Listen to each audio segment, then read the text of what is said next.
안녕하세요. 이정우입니다. 헨리 조지의 정치경제학 강좌 3주차 첫 번째 시간입니다. 헨리 조지의 진보와 빈곤이라는 책을 통해서 정치경제학을 공부하는 시간입니다. 진보와 빈곤이라는 책 제목이 1주차, 2주차를 요약할 겸 간단하게 처음부터 핵심적인 내용들을 설명해 보겠습니다. 책의 제목이 Progress and Poverty, 진보와 빈곤입니다. 물질적 진보는 계속되는데 왜 광범위한 빈곤이 존재하는가? 기하점 이상으로 내려가는 광범위한 노동자들이 빈곤에 처해있다. 이게 어떻게 된 일인가? 헨리 조지가 진보와 빈곤의 책을 통해서 그 해결책을 제시하려고 합니다. 해결책이라는 게 그 문제를 정확히 보고 왜 그렇게 되는가를 정확히 이해하는 것이 급선무죠. 그 다음에 사람들이, 인간이 그걸 실천하는 것입니다. 실천해야지 해결책이 되는 것이죠.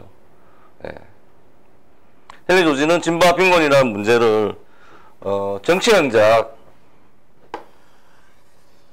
political economy입니다.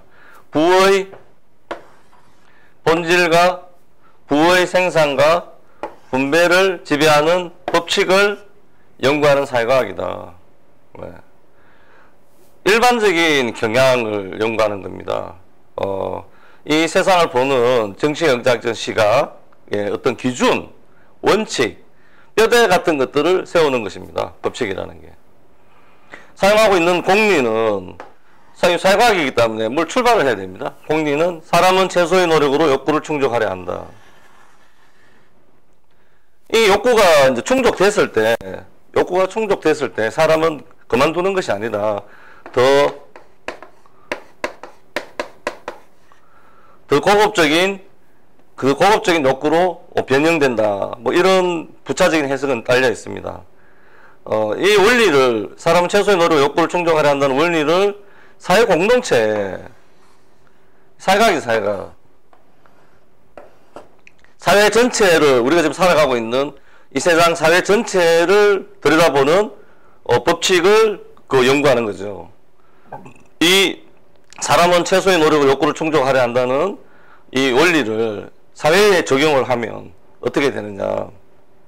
사회 구성원들은 경쟁의 효과로 인해서 동일한 노력에 동일한 대가를 얻는다.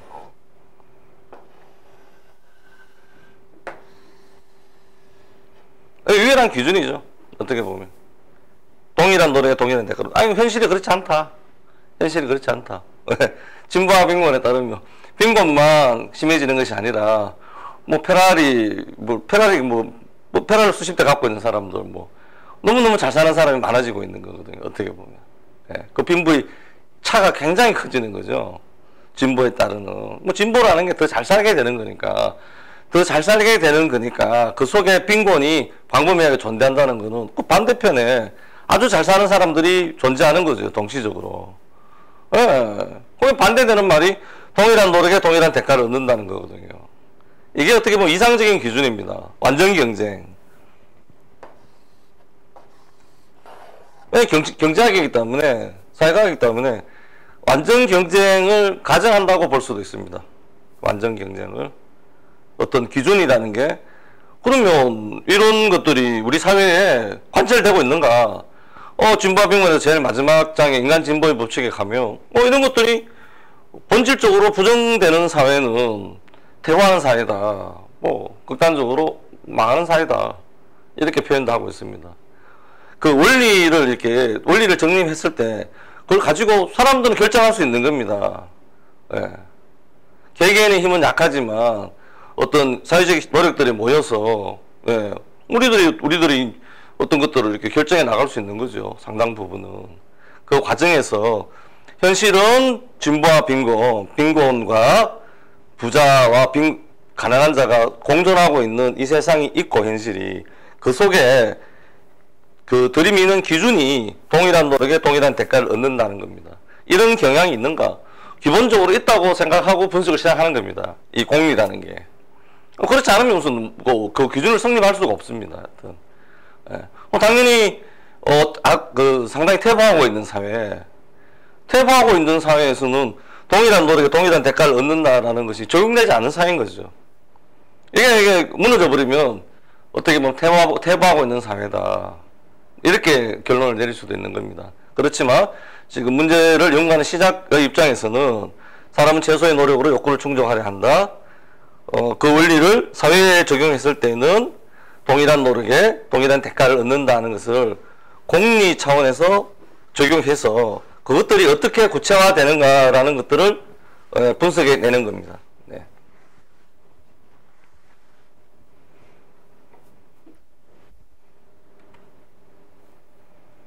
네. 생산 요소는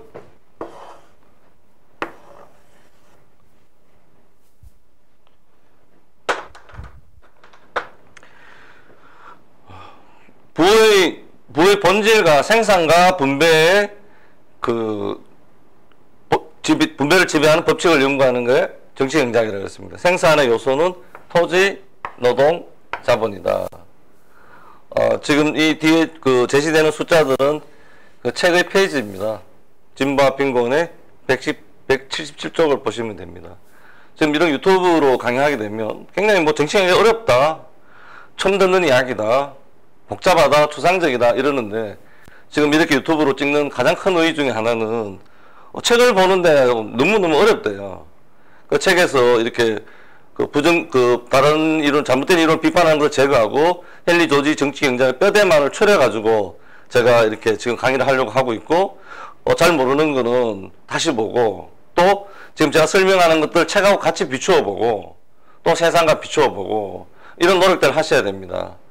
예, 그냥 이렇게 사회적 관점이거든요. 개인의 관점이 아니라 사회 전체를 이렇게 투과하는 하늘의 새가 하늘에서 내려다보는 조감도 이 세상을 내려다보는 것 같은 그런 시각을 획득하려는 게 사회과학이고, 지금 시도하고 있는 겁니다. 쉽지 않습니다. 개인의 시각을 벗어나야 되고, 또 그러니까 이렇게 길 안내라가 내비게이션 같은 헨리 조지가 세상을 보는 어떤 시각 같은 것들을 참고해서 지금 공부하고 있는 겁니다. 네. 꼭 복습 위주의 공부를 하셔야 됩니다. 1주, 2주 공부했던 걸 지금 어떻게 보면 추려서 복습하고 있는 겁니다. 네. 생산 요소는 토지, 노동, 자본이고, 토지는 자연이 제공하는 모든 기회와 힘. 여러 진보와 빈곤에서는 토지에 대한 여러 가지 이야기를 합니다. 해결책의 관점에서, 문제의 관점에서, 또 소유권의 관점에서, 또 사용의 관점에서, 철학적인 관점에서, 가장 넓게 보면 사람도 토지 일부이고, 사람이 노동을 통해서 토지로부터 분리되어 나온 거예요. 토지가 훨씬 더 넓은 개념입니다. 노동 생산물이 부인데, 부 중에 더 많은 부를 생산하기 위해 사용하는 모든 부를 자본이라고 합니다.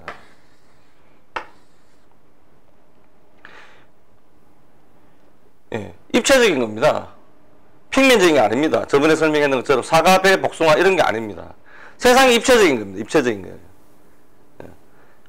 이 글씨로 옮기니까 이렇게 글씨 두자 이렇게 되는 거지, 실제 의미하는 토지, 노동, 자본이라는 뜻은 토지가 굉장히 더 넓은 개념이고, 그 안에, 그 속에서 인간이 노동을 통해서 토지로부터 분리되어 나온 거예요. 그 양이 많으니까 노동이라는 어떤 용어들이 생겼고, 노동이라는 게 토지에 작동했는 것들이 부인데, 그 부의 더 많은 부를 위해 사용하고 있는 모든 부 중의 일부를 자본이라고 하는 겁니다. 예. 생산 요소는 토지, 노동 이 세 가지고, 총생산물은, 예, 이 총생산물이라고 할 때는 순생산물,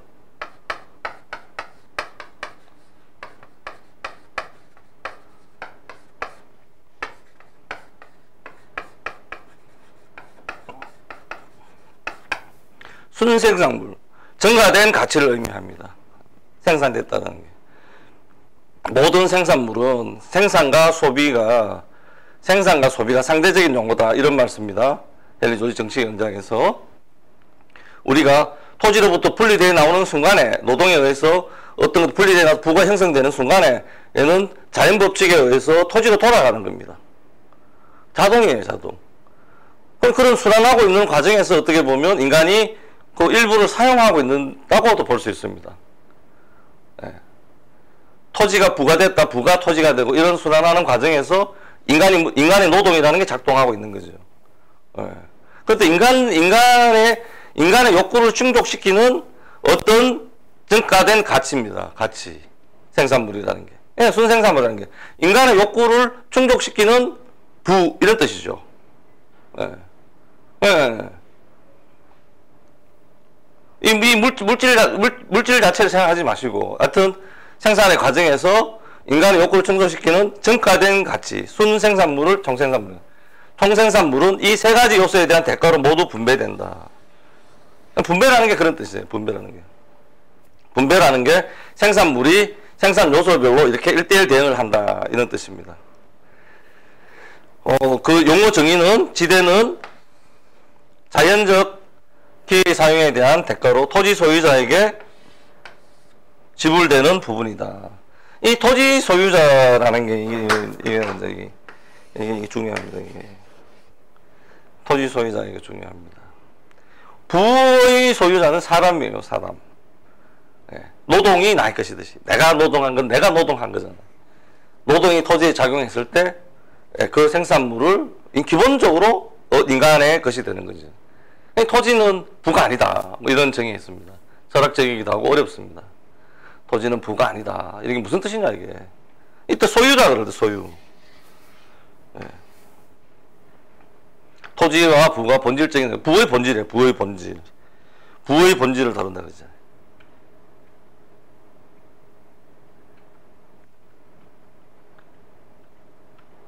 예. 부의 본질이야, 부의. 토지는 부하고 다른 거예요.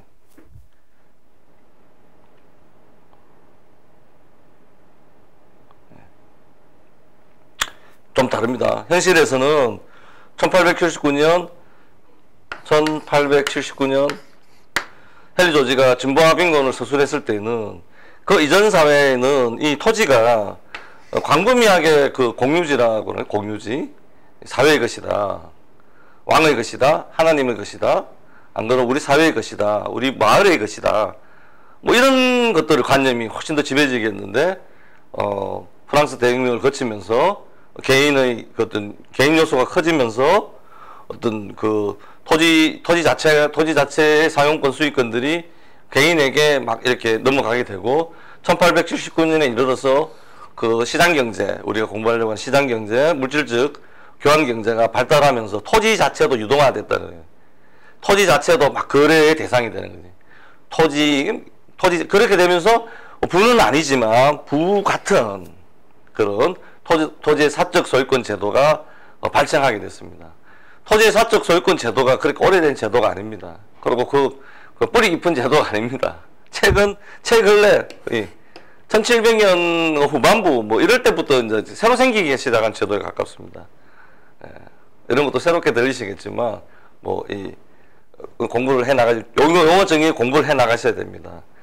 이때 토지 소유자에 대한 그 어떤 다양한 관점들, 그냥 지금 현실에서 그냥 뭐 보편적인 대중에게 설명하는 그 양식으로는 그냥 다 토지를 사용하고 있으니까 어떤 형태로든 간에 토지 소유자에게 지불되는 부분이다. 임금은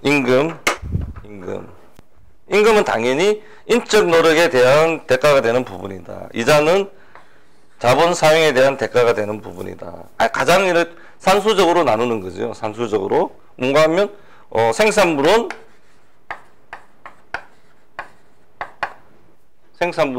지대 더하기 임금 더하기 이자다.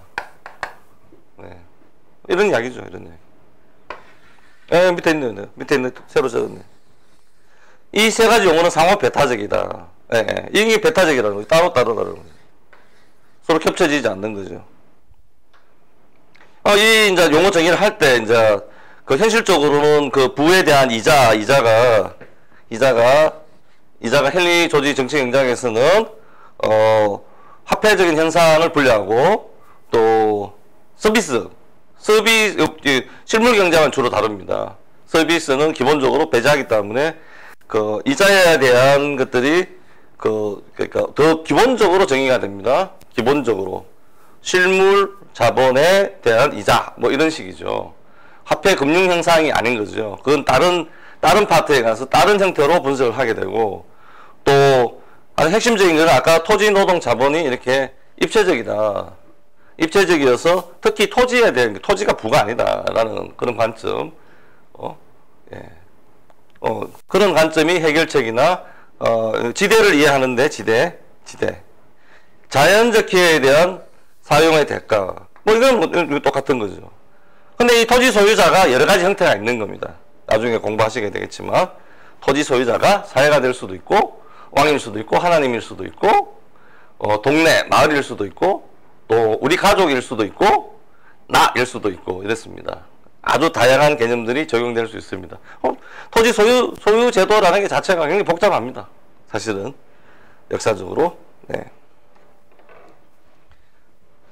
이런 그 용어 정의는 이게 지금 이 가장 기본적인 간단한 용어 정의이고 다양하게 풍부하게 역사적으로 정의되는 부분도 있고 해결책의 관점에서 정의되는 부분도 있고 또 문제 아까 그 해결책이 아니라 동일한 노동에 동일한 노력에 동일한 대가를 받지 못하는 그런 상황, 빈곤이 심화되는 상황에서의 그 왜곡된 개념들도 있습니다. 지금 설명드린 것이 가장 기본적인 개념이고, 네, 오늘 이제 그 외관대로 뭐 우리 그 헨리 조지 준바 빈곤의 해결책을 분배 법칙에서 찾고 분배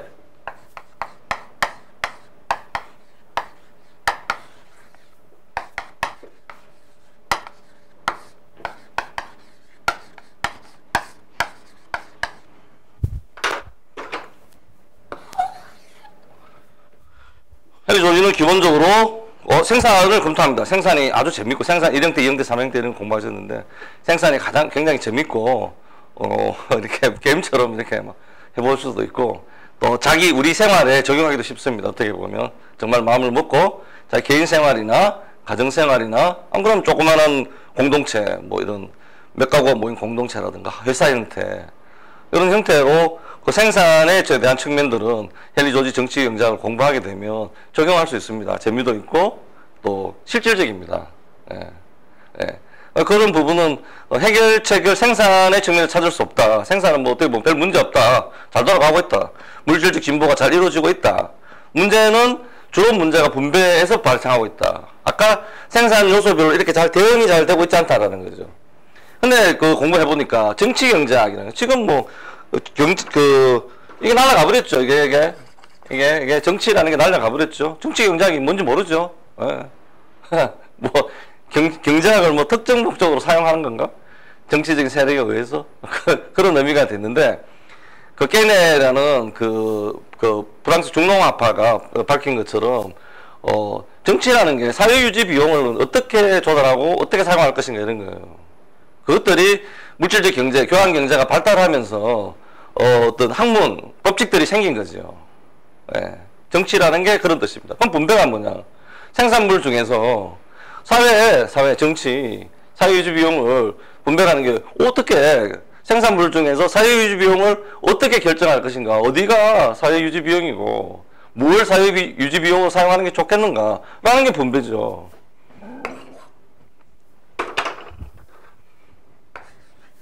이 분배가 경제한다라는 의미가 붙어 있는 이유는, 그거죠. 이렇게.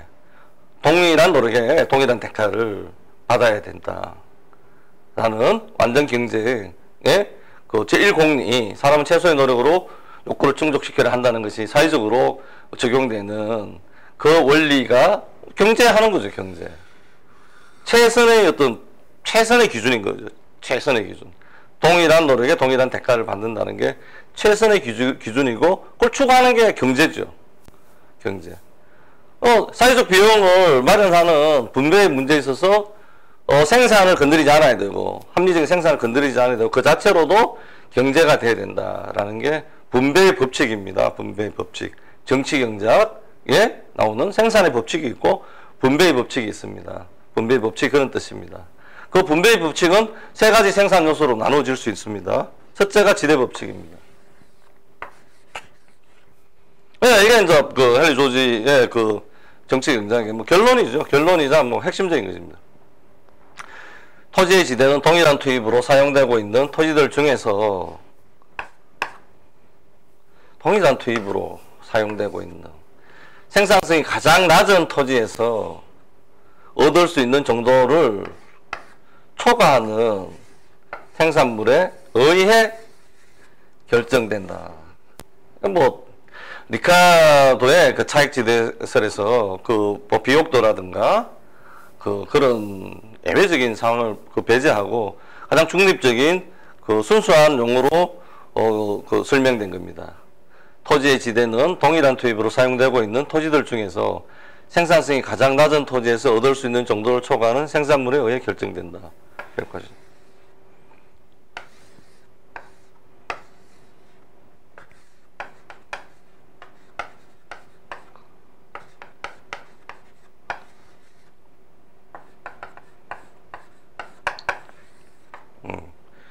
첫 번째 시간, 두 번째 시간, 첫 번째 시간 광대암 평원의 두 번째 시간 지대 모델 이런 설명하면서 그 한계지 생산물 이야기했습니다. 동일한 투입으로 생산되고 있는 토지 중 생산성이 가장 낮은 토지에서 생산성 뭐 이런 해석이 생산성이 가장 낮다. 네. 오늘 공부하시게 되겠습니다. 이건 그 비옥도로도 해석할 수 있지만 헨리 조지의 기본적인 정치 경제학에서는 비옥도라는 개념 사용하지 않습니다. 토지의 질이 동일하다라고 한 데서 출발합니다. 예외적인 현상으로 토지의 질들이 다를 수 있는 거예요. 그리고 실제로 분석해보면 토지의 질은 그 자본과 노동의 어떤 투입량을 통해서 이렇게 평준화되어 버립니다. 가상적으로나 무슨 여기에 심으면 뭐 이만큼 나오고 여기 심으면 이만큼 두 배로 나오고 이런 일이 있을 수 있지만 가서 뭐 조선시대 때 그 생산량에 대한 두락의 면적이 다릅니다. 토지의 질이 다르기 때문에 벌써 그 면적으로 똑같은 생산량을 소유하도록 이렇게 관념 자체가 바뀝니다. 그럼 현대에서는 비료라든지 자본의 투입이라든지 농사 기술이 굉장히 발전했기 때문에 토지 자체가 비옥하다 이렇게 되면 그 자체의 그 자본이 그 씨앗을 뿌리는 양이랄까 노동 투입량이 두 배로 증가해서 토지 비옥도를 같은 걸로 만들어 버립니다.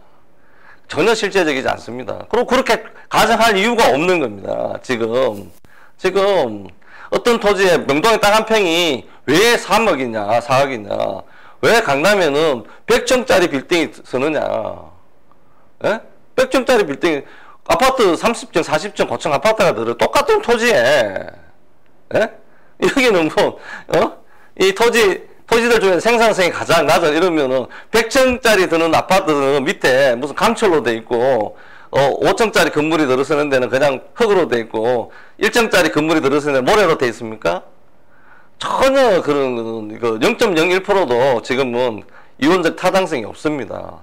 원래도 없습니다. 원래도 없는 거는 이렇게 진보와 빈곤이라는 책에서 굉장히 강력하게 비판하고 있지만 제가 지금 설명하는 강의에서는 다루지 않습니다. 자꾸 이렇게 예외로 나가기 때문에 딴 데로 가게 됩니다. 여기 생산성이라는 이 말을 해석하는 데에는 지금 진보와 빈곤에서 말하는 특히 최근 후반부에 설명되고 있는 중립적이고 과학적인 용어를 따라가야 됩니다. 이 생산성이라는 것은 그러니까 토지의 질 자체가 동일하다 그러면 사회가 부여하는 이런 뜻입니다. 위치입니다. 위치. 사회가 부여하는 생산성. 그렇죠?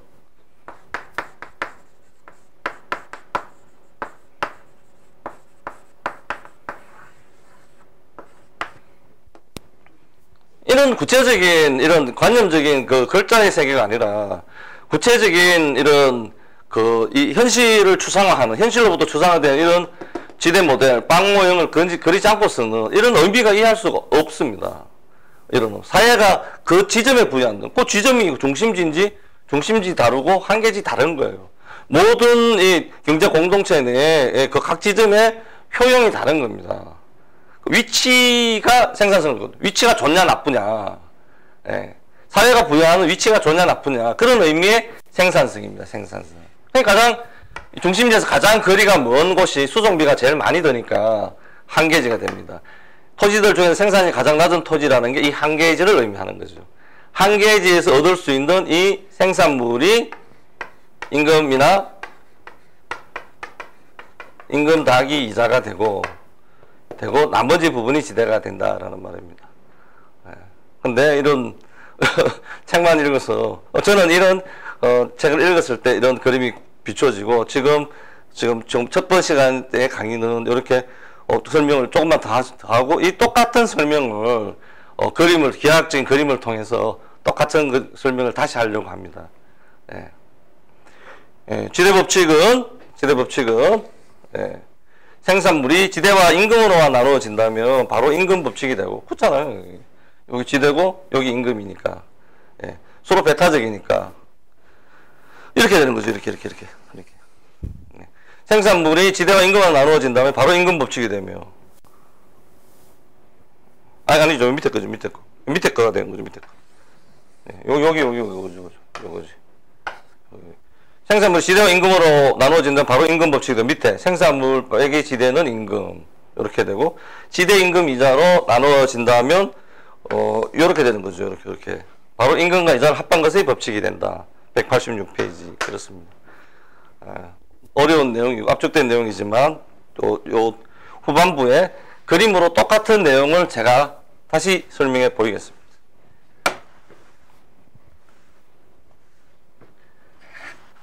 제가 너무 이런 이 추상적인 사고, 하이라키 계층적인 사고를 해나가는데 이게 수학적인 거죠. 지금 여기 한 번만 길을 잘못 들었으면 이게 무슨 말인지 모르게 돼버리는 상태가 되니까 제가 그림을 그렸는데 그 그림이 더 어렵다 그러는 거죠. 오늘은 이 말로 설명하고 똑같은 내용을 싹 파일을 바꿔서 그림으로 다시 설명해 보겠습니다. 속도를 내겠습니다. 양이라고 하고 생산물은 지대 임금 이자로 구성된다. 이게 뭐 상식적인 거. 근데 우리가 해결책으로 말하는 것은 이거다. 지대가 먼저 공제된다. 지대의 잔여에 의해서 임금과 이자가 결정된다. 뭐 결론을 갖고 하는 겁니다. 갖고. 근데 이게 토지는 우리 모두의 것이다. 왕의 것이다. 하나님의 것이다. 공동체의 것이다. 이렇게 인류가 오랫동안 최근 200~300년 이 토지의 사적 소유권 제도는 최근 200~300년도 되지 않았습니다. 그전에 그런 게 없어요. 땅은 내가 만든 게 아니기 때문에 제가 만든 이 파일이 이걸 내 거라고 하는 거지. 여기 있는 이걸 제 거라고 하는 게 그게 말이 됩니까? 이게 지금 사용하고 있는 이게 빌려서 사용하고 있는 빌리는 만큼 제 거라고 할 수도 있겠지만 기본적으로 제 것이 아니죠. 제가 만든 게 아니니까. 밖에 보이는 광대한 산, 하늘, 바람, 구름, 해, 달 이런 것들을 어떻게 사람이 자기 거라고 할 수 있겠어요. 또 여러 사람이 같이 사유를 이루어서 같이 사용하고 있는데 그런 관념이 성립하지 않는 겁니다. 내가 어떻게 키운 거, 내가 뭘 한 거, 제가 썼던 이 별표, 글씨, 이런 흔적 같은 거, 이건 내 거지. 내가 했으니까. 그렇잖아요. 관념이 없는 겁니다. 그럴 때는 이런 사회유지 비용으로 지대를 먼저 생산물에서 제외한다는 것이 아주 보편적인 관념입니다. 또 해결책의 그 모티브도 생산물 중에서 어떻게 지대를 확정하고 또 이 지대가 사회유지 비용으로 되어야 한다는 그런 미리 결론을 답을 갖고 지금 설명하는 것도 됩니다. 왜 이렇게 되는가를 공부해 나가는 거죠. 어떻게 보면 답도 다 구경하고 나서 임금과 이자는 이 식을 임금과 이자는 노동과 자본의 생산물에 의존하는 것이 아니라 지대를 공제하고 난 후 잔여에 의해 정해진다. 186페이지. 이런 것들을 토지의 지대의 개인 사유, 토지의 사적 소유권 제도가 아니라 지대를 아무 막연한 겁니다. 지금 사회 상태가. 막대한 지대를, 연 400조 정도 계산되고 있는 지대를 그냥 이런 원칙이 없고, 그냥, 지주 개인이 가집니다. 자기가 다 가지는 건 아니지만. 넘어가서, 지대선, 렌트라인은 어느 사회에서든 생산된 부는 생산의 한계에 의해 정해지는 렌트라인에 의해 둘로 나누어진다. 생산물 중 아랫부분에 놓이는 부분은 임금과 이자가 되며 윗부분은 지대이다. 187. 이걸 제가 그 책을 읽었을 때 그린 게 그 지대 모델입니다. 방 모양입니다. 저는 처음 읽었을 때 제가 이제 그 지리학과를 다녔고 또 뭐 경제지리학, 뭐 지도, 뭐 이런 거 아주 좋아하고 뭐 그런 그 그림도 좋아합니다. 실제로 이렇게 그림 그리고 스케치하고 이런 것도 취미생활을 하기 때문에 이런 이야기들을 들었을 때, 지대선이라는 걸 들었을 때 곧장 그 사회에 이렇게 보이는, 눈에 보이는 북한산에 올라갔을 때 내려다 보이는 서울이나 어떤 마을이나 우리 사회 전체에 이런 것들을 적용해 보기 시작한 겁니다. 예, 제가 생각하기에 그 진보와 빈곤을 그 한마디로 요약하라 그러면 지대선이라고 할 수 있습니다. 진보와 빈곤, 진보는 이루어지는데 빈곤이 이루어지는 가장 원리적인 원칙들을 또 사회의 것과 개인의 것을 가르는 선입니다. 지대가. 지대선에 의해 둘로 나누어진다. 둘로 나누어진다. 뭘 나누어야지 어떻게 할 거 아닙니까? 뒤죽박죽 섞여 있으니까 아무것도 모르고 막연한 상태. 뒤죽박죽 섞여 있는 상태에서 무슨 해결책이 있습니까? 어떻게 할 수가 없는 거죠. 그 뒤죽박죽 섞여 있는 상태에서 본질적으로 법칙이라는 원칙, 원리가 다른 부 아닌 것, 그 근원이 인간과 인간이 아닌 것, 사회와 개인, 이런 근원적인 것들을 이 둘로 나눠지는, 어떻게 둘로 나눠지는가를 이제 더 구체적인 상황에서 공부해 나가는 겁니다. 오늘 시간에는 그 지대와 임금과 이자, 이 세 가지 법칙에 모여지는 부분에 있는 핵심적인 지대선에 대해서 지금 설명했습니다.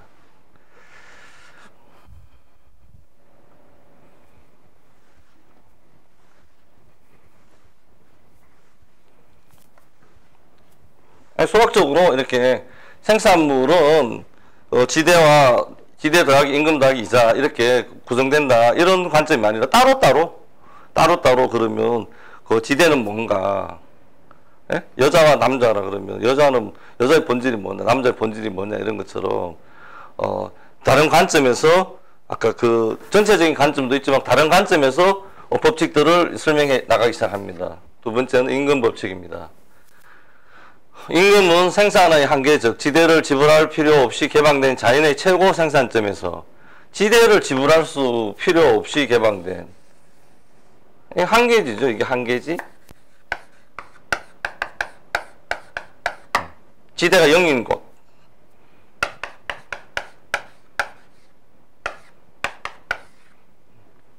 지대를 지불할 필요가 없다는 건 지대가 0이라는 거죠. 필요 없이 개방된 자연의 최고 생산점에서 노동이 얻을 수 있는 생산물에 또 의존한대요, 의존. 사회 전체의 임금을 이야기하는 겁니다. 한계지, 특정한 그 임금이 사회 전체의 임금을 결정한다, 뭐 이런 뜻이죠. 토지가 무상인 곳, 즉 한계지 생산물이 나오네, 설명. 한계지 생산물이 임금을 결정한다, 이런 뜻입니다. 노동이 자본의 보조를 받지 않을 경우에는 한계지 생산물이 전부 임금이 되고, 자본의 보조를 받을 경우에는 한계지 생산물에서 노동을 자본의 형태로 축적하도록 유도하는 데 필요한 부분을 제외한 것이다. 예. 여기 좀 드디어 이자 나오네요. 예. 이자는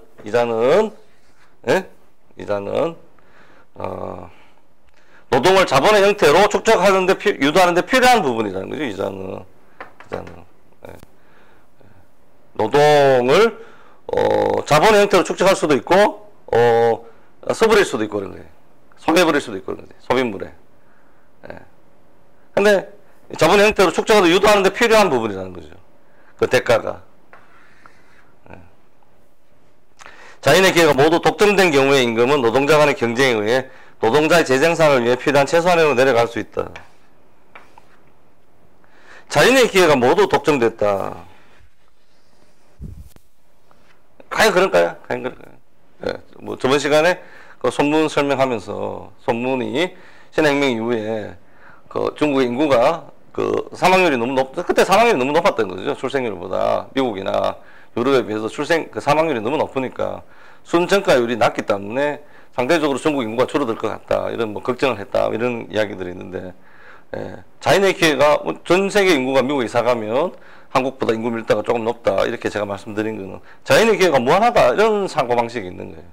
이것도 구체적으로 따져봐야 돼요. 진보와 빈곤에는 책이 이렇게 두꺼운 이유는 뭔가 하면 실제적인 사례를 듭니다. 이 당시에도 1879년 이 당시에도 중국 인구가 너무 많아서 그렇다. 인도의 인구가 너무 많아서 굶어 죽는다. 다 이렇게 설명했습니다. 실제로 과학적으로 따져보면 면적당 또 부존자원은 어떤 강수량이라든가 지하자원이라든가 공업에 필요한 이런 것들을 다 통괄해서 보게 되면 인구가 가수한 나라죠. 인도와 중국이. 1879년 상태에서 그 이후에 인도나 중국이 얼마나 인구가 많아졌습니까? 별 문제 없는 거죠.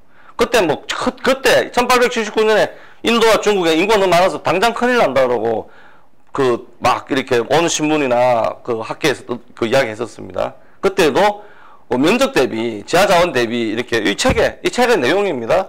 중국이나 인도는 인구가 많은 나라가 아니다라고 이야기합니다. 과학적입니다. 예. 이거는 자연의 기회가 모두 아일랜드 토지 문제라는 책을 썼는데, 아일랜드에 나오는 섬 같은, 영국이나 아일랜드 같은 섬 같은 고도로 거기에도 실제로 따져보면 자연의 기회가 모두 독점하는데, 폭력적인 전제정부, 거주이전의 자유가 없고, 이런 다른 그냥 자연의 기회가 모두 땅이 너무 없어서 이런 것들이 아니라 인위적인 어떤 독점들이 많이 있습니다. 이 뒷부분의 책의 내용입니다. 이건 이론이니까 자연의 모두 독점된 경우의 임금은 노동자의 재생산을 위해 필요한 최소한도로 내려갈 수 있다.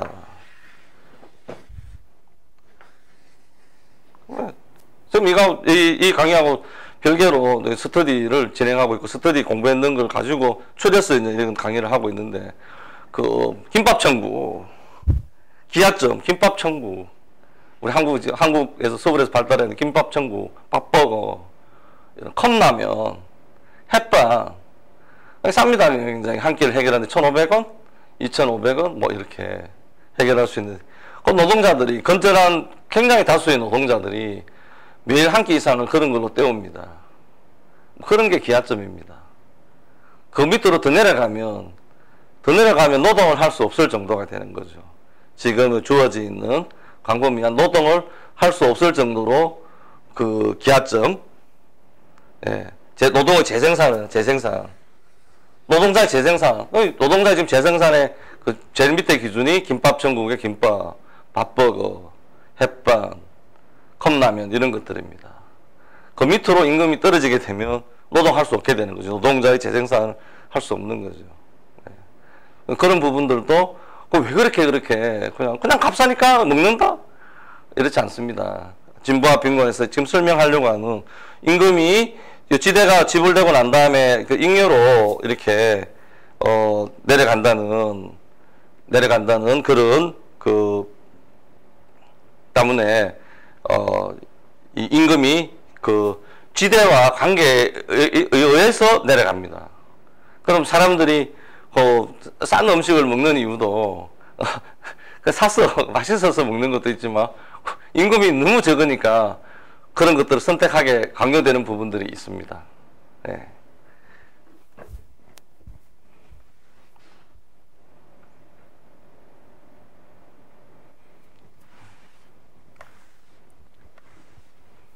남아있는 부분이 이자 법칙인데요. 네.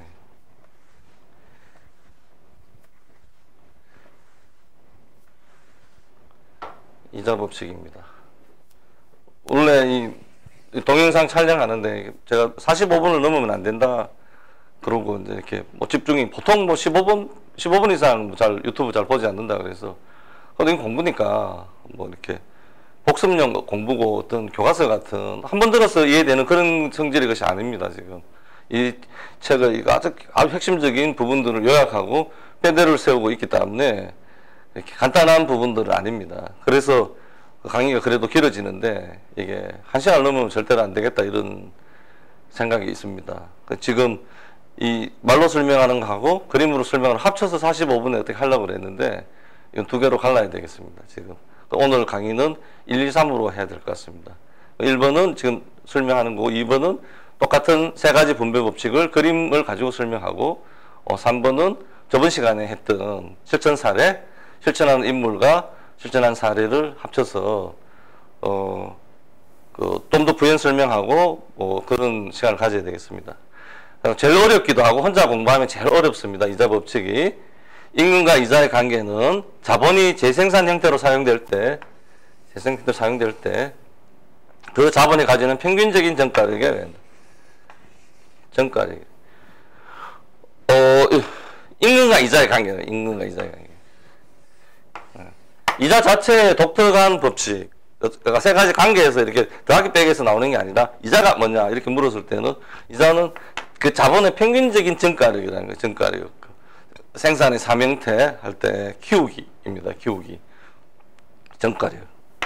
독특하기도 하지만 이걸로 현실의 이자, 인터레스트 이자, 그 은행의 금융과 화폐와 금융이 결합된 상태에 지금 인터레스트를 다 설명하지 못합니다. 이 부분적인 것. 그렇지만 아주 기본적인 생산 형태, 아주 간단한 생산 형태, 우리끼리도 해볼 수 있는, 또 공장에서 작은 그 협동조합이나 어떤 작은 커뮤니티에서 실험해 볼 수 있는, 또 사회를 인식하는데 가장 기본적이 되는 인식을 지금 획득하려고 할 때 이자는 자본 중에 가지고 있는 정가력에 의해 결정된다라는 겁니다. 요 위에 아까 그 화폐 부분은 따로 이 정치경제학의 그 정치경제 다른 파트에서 화폐 부분을 따로 이렇게 지금 하고 있는 게 실물 경제를 하는 거죠. 그렇죠. 지금 제가 설명하고 있는 실물 자본의 실물 경제를 하고 있는 거고, 여기에 이렇게 짝을 맞춰서 이루어지고 있는 화폐가 매개체가 돼서 금융 부분이 따로 있는 겁니다. 그때 갔을 때 이 이자는 또 다른 관점들이 이렇게 추가되는 것이죠. 그럴 때도 화폐라든지 금융 부분을 그 분석할 때도 헬리조 정치경제학에 대해서는 기본 출발이 그 사회가 갖고 있는 실물 자본의 정가력을 판단해야 됩니다. 정가력을. 버블이냐 아니냐 기준을 갖고 있는 것이죠. 그냥 그 수식에 들어가 있는 뭐 컴퓨터 안에 들어가 있는 막 이렇게 하는 그것만이 이자가 아닙니다. 현실의 세계에 있는 거죠. 눈으로 볼 수 있고 만져지고 다 개척되는 겁니다. 지금 뭐 바코드로 다 찍고 뭐 다 찍히는 거죠. 물질적 생산이라는 게. 인공위성이 뭐 돌아다니면서 뭐 이 전 세계를 뭐 얼마나 찍고 있습니다. 자본이 다 찍히는 거죠. 자본. 평균적인 정가력을 왜 계산을 못합니까? 계산할 수 있습니다. 계산. 인공위성이 돌아다니면서 뭐 전차가 몇 대 지나갔다, 뭐 차가 몇 대 지나갔다, 혼사 위성이 다 하고 있지 않습니까? 그 나무가 얼마나 자랐다든지, 농업 생산이 어떻다든지, 이런 거 인공위성으로 다 합니다. 인공위성으로. 다 할 수 있습니다. 예.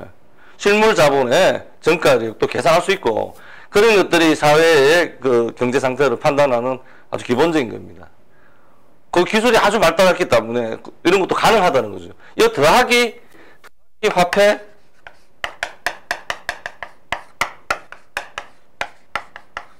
금융이 이렇게 플러스 돼서 현실의 이자를 지금 계산할 수 있는 인터레스트가 이자가 되는 겁니다. 예. 이 부분은 또 보충이 돼야 된다. 또 아까 세 가지 관계에서는 지대가 상승하면 이자는 임금의 하락과 더불어 하락한다. 즉 이자는 생산. 경작의 한계라는 말은 이제 뭐 리카도, 뭐 비옥도 이런 게 쓰는 경작의 컬티베이션, 농업이 기본적인 그거니까 쓰는데 헬리조 정치경제학에서는 그 생산이라는 말로 보편적인 용어로 제가 뒷부분 다 바뀌어져 있으면 막 혼자해서 쓰고 있는데 책 뒷부분에 갈수록 당연히 생산의 한계라고 표현하죠. 생산의 한계. 왜 경작의 한계라 그러면 토지의 비옥도 이런 설명을 가서 거기에서 그 사회가 토지에 부여하는 생산성 같은 건데 토지 자체가 무슨 생산성을 가지는 것처럼 전혀 그런 거 없습니다. 그렇게 그 말하는 사람들은 있고 그렇게 생각하면 그렇듯한 것 같은데 실제로 가보면 그렇지 않습니다. 전혀 그런 게 없습니다. 그 토지 용도는 굉장히 많아가지고 나한테 효용이 있는 게 저 사람한테 효용이 없고 사회적으로 효용 자체도 평균화됩니다. 효용 자체도. 예, 평균화되기 때문에 어떤 효용이 더 탁월하다 이런 거 없습니다. 토지 자체가 가지고 있는 성질은. 그래서 그 약간의 차이는 있을 수 있죠. 약간의 차이. 0.0001%나 뭐 약간의 차이는 있을 수 있지만 사회가 부여하는 겁니다. 사회가. 예. 경작이랑 뭐 농업에 이렇게 편중이 되고 농업하면 뭐 이렇게 뭐 좋은 땅, 나쁜 땅 뭐 그 실제로 보면 그렇지는 않다니까요. 예.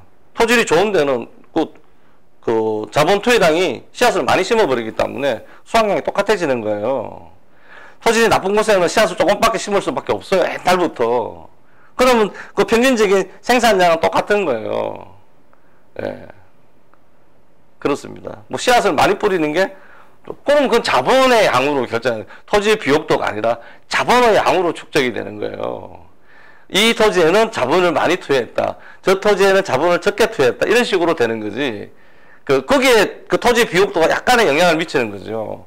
토지가 어떻게 해서 생산량이 많아지는 게 아니에요. 실제로는 자본의 투여량이 달라지고 조금 아까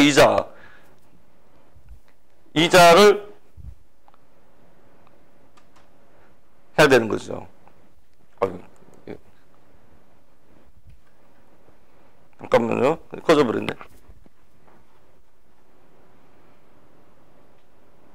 끝내라는 거.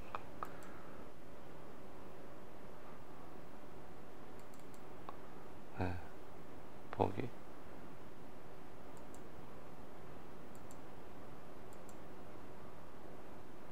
네.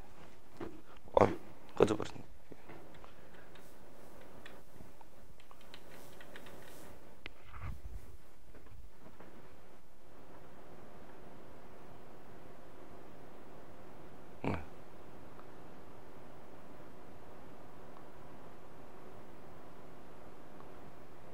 네, 잠시 이거 마지막에 꺼져버렸는데 마저 하겠습니다.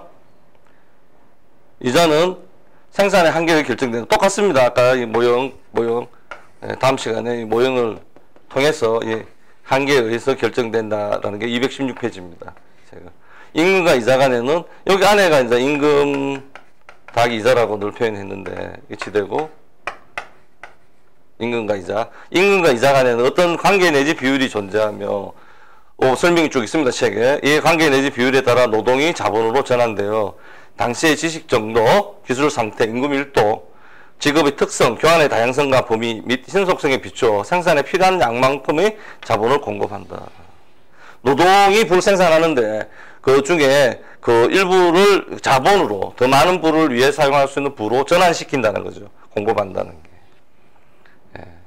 선수 경제학 입장에서는 이렇게 임금과 이자 간의 그 관계를 이렇게 하는 것도 재밌죠. 그리고 설명이 아주 풍부합니다. 책 안에 보면 뭐 수학적이기도 하고 서로 그러니까 완전 경쟁이라는 거는 이렇게 막 서로 이렇게 대치된다. 근데 문제는 이제 임금은 양으로 되고 이자는 책에는 이런 설명까지 있습니다. 전통적으로 측정되기를 임금은 하루 노동을 하게 되면 뭐 살 한 마리를 받는다. 지금으로 뭐 15만원, 12만원 받는다. 이런 양으로 측정되고 이자는 어떤 자본의 비율 몇 퍼센트다. 몇 퍼센트 이런 식으로 비율로 표현이 돼요. 예, 이게 전통적으로 다른데 이걸 뭐 환산하는 것들을 이렇게 만들어야 됩니다.